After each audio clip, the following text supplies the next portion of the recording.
Assalamualaikum ji. Concept of modern physics, 6th edition, Arthur Weiser, chapter 13, elementary particle, problem 14. A positive pion collide with the proton and the two protons plus another particle are created.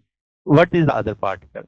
तो pion positive, proton के साथ है, proton plus proton और x आ जाएगा unknown particle.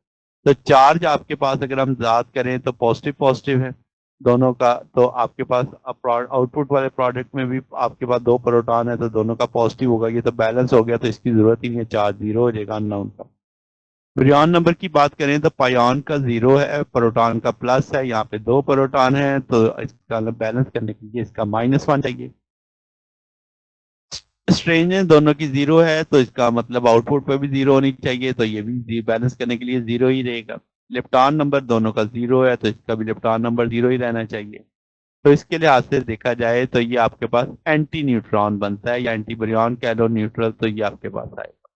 तो ये हमारे पास solution है। अगर आपको इसमें कोई बात पूछनी हो, डाउट हो, नीचे कमेंट्स में पूछ सकते हैं। वीडियो अच्छी लगी हो वीडियो को लाइक कीजिएगा, दोस्तों के साथ शेयर कीजिएगा, चैनल को सब्सक्राइब कर दीजिएगा। अब तक के लिए इतना ही, बाकी इंशाल्लाह नेक्स्ट देखेंगे। ओके, अल्लाह हाफिज।